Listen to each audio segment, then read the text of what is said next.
As Survivor Series nears, the road to WrestleMania is looking very clear. Didn't mean for that to rhyme. Point being, the Royal Rumble is the next stop on the road to WrestleMania. And honestly, the Rumble is my favorite PLE of the entire year. But the question always remains, who is going to win the Rumble and earn a title shot at WrestleMania? Let's speculate. I'm Brandon, and this is Wrestling Talk. Yes, that's the name I landed on. So I already made a video breaking down my top 5 picks to win the Men's Rumble. Go check that out if you haven't already. But for both the men's and women's Rumbles this year, they are super unpredictable. For the men, I was able to land on some solid contenders that I'm confident in, but I gotta say, this year for the women, I am completely in the dark. Most of these picks are just wishful guesses, and it's a mix of who I think can win the Rumble given where the stories are, versus who I would just want to win the Rumble. Disclaimers out of the way though, let's get started. Starting off with an honorable mention, and that is Jade Cargill. I know a lot of people think and want Jade Cargill to win the Rumble this year, but I just don't see it happening for 2 main reasons. One, I don't think WWE wants to throw her in the main event scene just yet. And 2, I think we all know what her WrestleMania match is going to be, because at some point between now and the Rumble, Jade and Bianca will lose the women's tag team titles, and one of them's gonna turn on the other. I'm leaning towards Jade turning on Bianca, and that will kick off a feud that culminates at WrestleMania. So because of that, I don't really think she's a contender to win this at all, but you can never really count her out, so she's my number 6. But moving on. Coming in at number 5 is Becky Lynch. When it comes to superstars like a Becky Lynch or a Seth Rollins, if they're not already holding a title, they will always be contenders to win the Royal Rumble. And this year is no different. I think the women's division on Raw really needs Becky Lynch back. I think her absence for the majority of this year really highlighted what she brings to the table. She is a break glass in case of emergency main eventer. She can come in at any time and feud with anyone,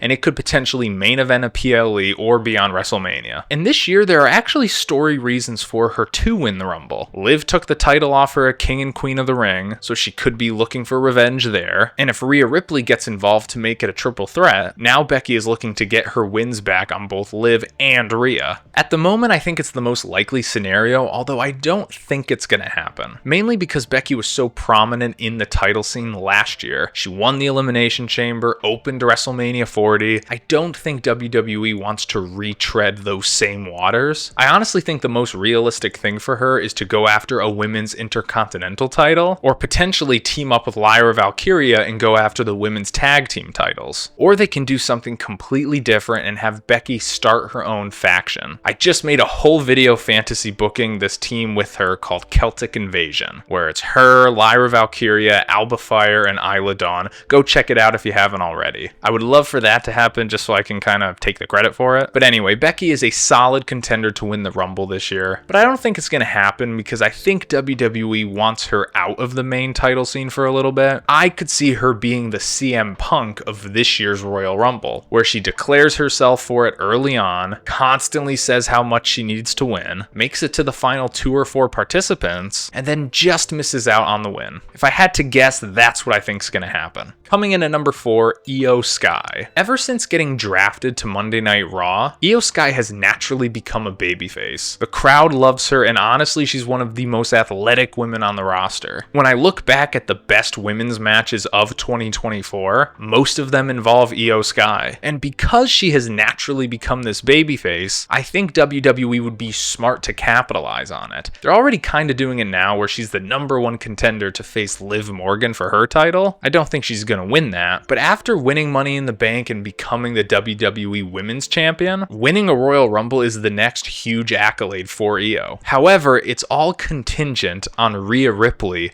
dethroning Liv before WrestleMania, because the Liv versus Iyo program is already happening now. Whether they main event an episode of Raw or they're on Saturday night's main event, I don't think Iyo is going to beat Liv, and that's why she's number 4 on this list. If Liv Morgan does hold the title all the way till WrestleMania, I don't think Iyo Sky is going to be involved in that scene. However, if Rhea does dethrone Liv beforehand, Iyo is now my number 1 choice to win the Rumble, because Rhea versus Iyo is a match that a lot of fans are clamoring for, myself included. It could easily be one of the best matches on the entire WrestleMania card, and honestly, if Rhea Ripley is carrying the title going into WrestleMania, who else is there for her to have a match with? By that time, she'd be done with Liv. I don't think think they would do Rhea versus Becky too, Iyo Sky is the best option. Plus, spoiler alert, there's only 2 people on this top 5 list that haven't won the Rumble already. I wish I could put more non-Rumble winners in this list, but most of the top contenders have already won it before. So I would love to see Iyo Sky win her first ever Rumble, but honestly, it doesn't seem super likely. Before I get into my top 3, I just need to say they are all entirely interchangeable. I ranked them 3, 2, 1 for a few minor reasons, but on any day of the week, any of these 3 could be my number 1 pick. Just a disclaimer. Coming in at number 3, Alexa Bliss. Between now and WrestleMania 41, I think the women's division is going to see a lot of returns. And out of all of the potential returns, the one that is the most interesting to me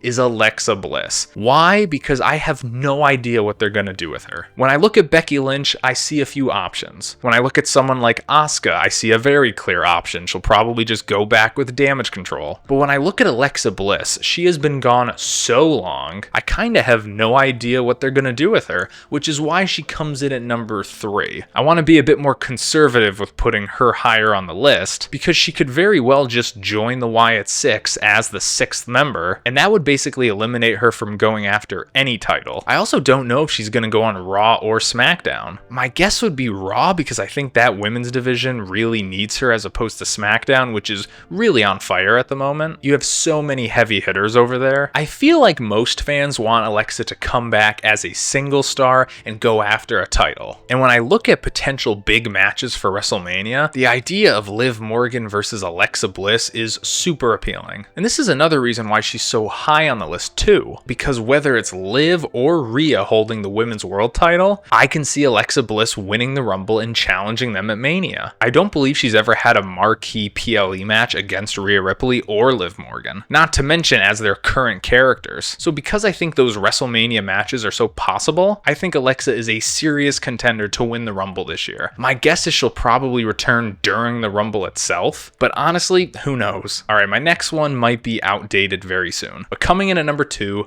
Rhea Ripley. Has she already won the Rumble once before? Yes. Could I see WWE making her the first woman to be a 2-time Rumble winner? Absolutely. Rhea Ripley is, for all intents and purposes, the face of the women's division right now. Both this year and last year, she is arguably the most popular woman on the roster. And if she doesn't beat Liv Morgan before WrestleMania, I think she is absolutely winning the Rumble or the Chamber to get back there. Because honestly, it just makes sense for their 3rd and final match to be at WrestleMania. I know a lot of fans don't want to see it, but I just have this feeling that it's going to happen because WWE likes long-term storytelling. And when it comes to the women's division, the most long-term storytelling they've been doing as of late is the Liv Morgan versus Rhea Ripley feud. Just recently, she took some time off with an injury, and that really solidified to me that we were getting Rhea versus Liv at Mania. But even with her coming back, I don't think she's going to win the title before Mania. Don't get me wrong, it's absolutely possible, but I think WWE sees this feud as something that can last until WrestleMania. So honestly, if you had to ask me right now what the Women's World Championship match is gonna be at WrestleMania, I think it's gonna be Liv versus Rhea round 3, maybe in Hell in a Cell. I would say there's like a 40% chance that Rhea wins before Mania, because I don't see her winning for the rest of 2024. They're dealing with War Games now, and then they gotta do Liv versus Iyo, because Iyo's the number 1 contender. So if Rhea does beat Liv before Mania, it would have to be sometime in January. I don't know, it just doesn't add up to me. I think Rhea versus Liv is gonna happen at Mania. So because of that, I think we're looking at our first ever 2-time Women's Royal Rumble winner. But she's not my number 1 choice, because coming in at number 1, Charlotte Flair. The reason Charlotte Flair comes in at number 1 is very simple. I think her going after the WWE Women's title at WrestleMania is virtually a lock. When I look at all of the other superstars I just mentioned, Becky, Iyo, Alexa, Rhea, there are so many things that have to happen in order for them to win. If Liv walks into Mania as champion, you have a few matchups you can do, and those matchups are different from if Rhea walks in as champion. However, when you look on the SmackDown side of things, it all looks very clear. Tiffany Stratton will cash in on Nia Jax before WrestleMania, probably before the Royal Rumble, and honestly, probably before the end of 2024. Once that happens, I think Tiffany is walking into WrestleMania as the WWE Women's Champion, and she's going to have a major title match against whoever wins the Women's Rumble or Chamber. And to me, the most obvious choice is Charlotte Flair. I've been predicting it ever since Tiffany won Money in the Bank. This is the ideal matchup that I think WWE wants to make. So because of that, I think there is a 99% chance that Charlotte wins either the Rumble or the Chamber to earn a shot at Tiffany at WrestleMania. It just comes down to which one. Again, when I look at all of the other contenders to win the Rumble, there's a high possibility that they're not involved in any title scene. Whereas Charlotte Flair, to me, will be involved in the WWE Women's title scene. It's just so obvious. Will she be a babyface or a heel? I don't know that. My original guess was a babyface with Tiffany as the heel, but the crowd really loves Tiffany, and I don't know how they're going to receive Charlotte coming back. I assume there would be a lot of support given her real-life injury, but again, she's always been a better heel. So that's why Charlotte's my number one pick. Out of all of the contenders to win the Rumble, she is the most locked in for a title match at Mania. So whether that's her becoming the first ever two-time Women's Royal Rumble winner or winning her first ever Elimination Chamber, I think betting on Charlotte Flair is a safe choice. That's it. That's my top 5. What do you think? Did I miss any major contenders? Let me know down below, and I'll see you next time. Bye-bye.